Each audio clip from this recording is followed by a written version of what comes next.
Hello everyone. In this tutorial we will set up our Facebook account. So you will open your browser and go to facebook.com, and here you will see the sign up form.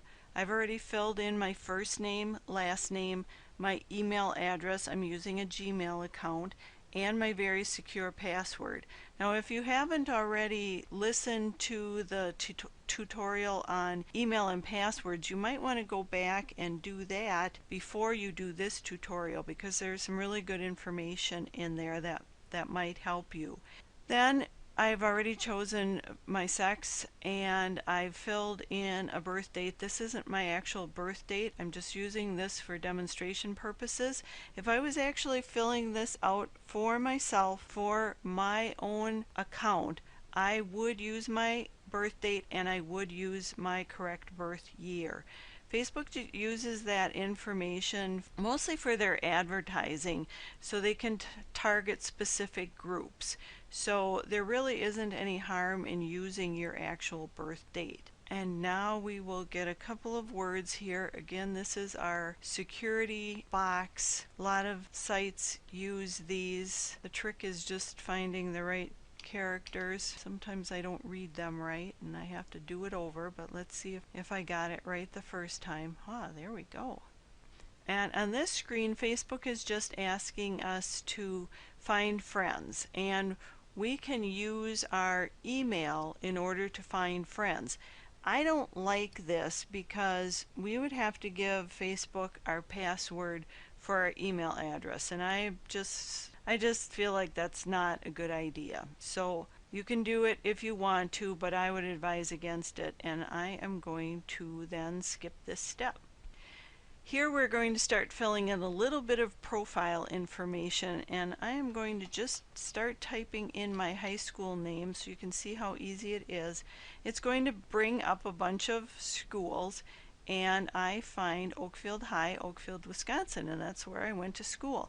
Now you could fill in college and employer if those both pertain to you. If you're a small business owner, of course you want to put in your business name here. And over here for high school, I have the chance to choose the year that I graduated.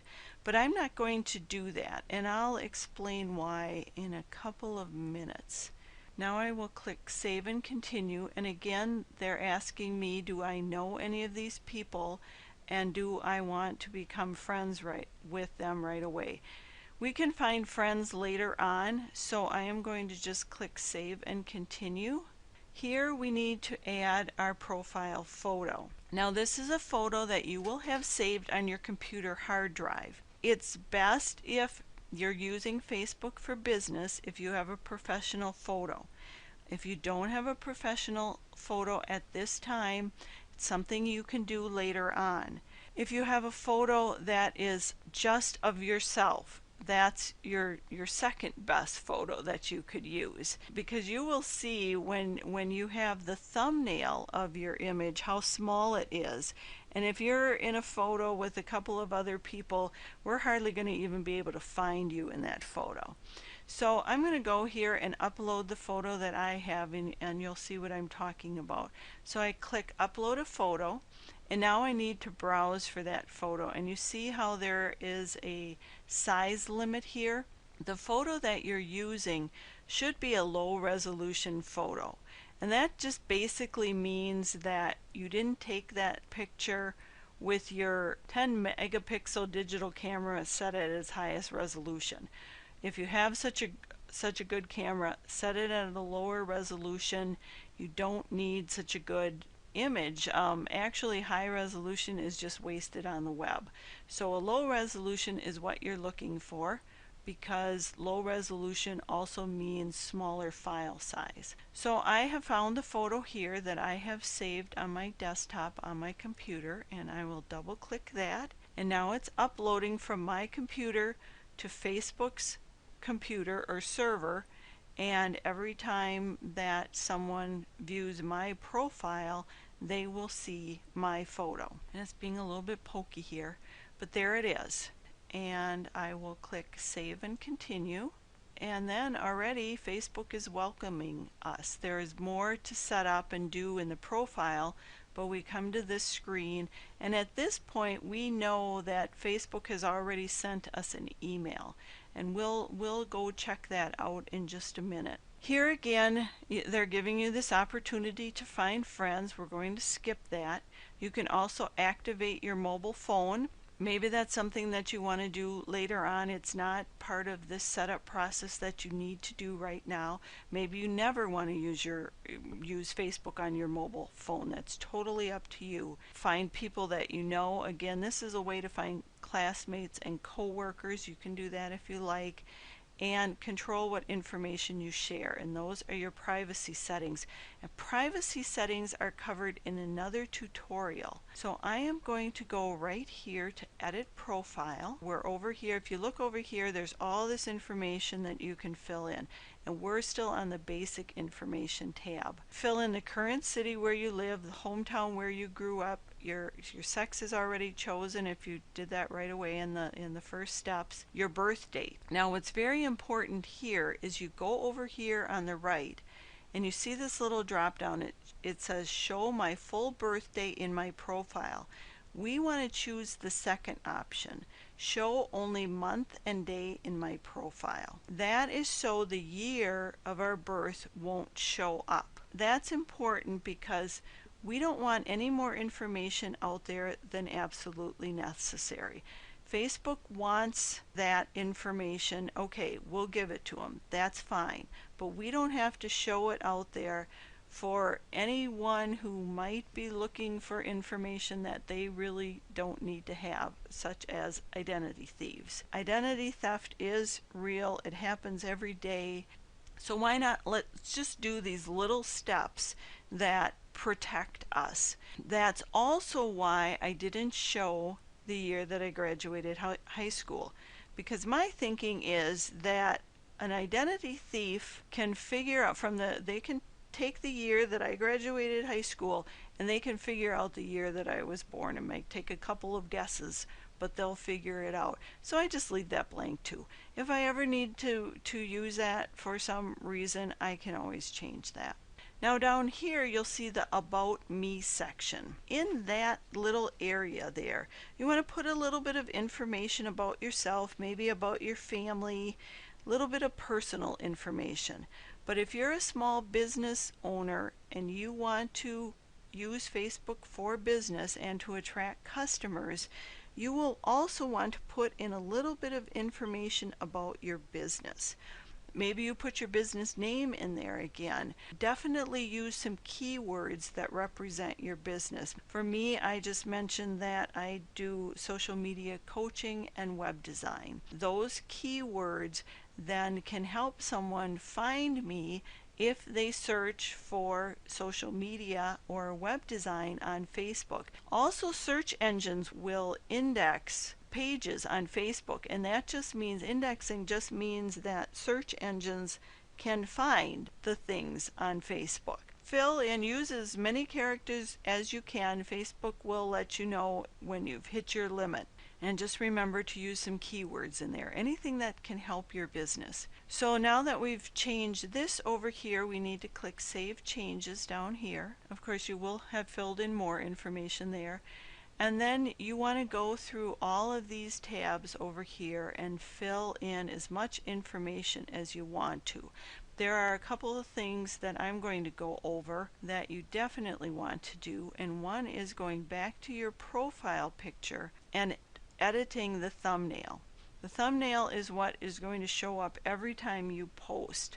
So I can see that the top of my head is cut off just a little bit, so I'm going to move this down just a smidge, and all I do is mouse over it, hold the mouse button down, and then you can see the four-headed arrow indicates that we can move this around, and so you can see I have a little bit that I can move it. Now again, if you were using a photo where there were a couple of people in the photo, you would definitely want to adjust that. So I'm going to click Save That, and you'll see that the browser refreshes again, so that is saved. Now you also want to go to Education and Work, and here you can see that my high school was filled in and college would have filled in. It's all the same from the screen that we were on earlier, but if you didn't fill in some of those things, you want to go back here, make sure your business name is filled in here. And then the very last thing I want to go over on this screen is the contact information. You can add, you can remove emails here. So you started out with the one Gmail address. Maybe you didn't start out with a Gmail address, but you decide later on that you're getting too much email mixed in with your regular email account, so you want to change it to a Gmail. This is where you would do that. If you're a store, a retail store or a restaurant, you would probably want to fill in your address here. But if you're a solopreneur and you're working from home, maybe you don't want to put your address in here. Every person is going to be different. You have to decide what works best for you. Down here, again, if you're a small business / you definitely want to put in your web address. If you will notice, I added the http:// to both of these. That's very important. Anytime you put a domain or a web address, a URL, in Facebook, whether you're posting something or in this situation here, you want to put the HTTP in there, because that tells Facebook that this is a web address, and Facebook will then automatically make that a clickable link, and that's exactly what you want. You don't need the W's, but you do need the http://. And now I want to click Save Changes. So again, like I said, you fill out the rest of the things over here. Right now we are going to view our profile. We could have viewed it at any time in here, but I waited until this point, and you can see I don't have all of the information filled in up here, and they're asking for the things that I haven't filled in. So if yours looks like that, then you would definitely want to fill these in. And again, you can click on Edit Profile, so you can edit that at any time, and you have the button over here.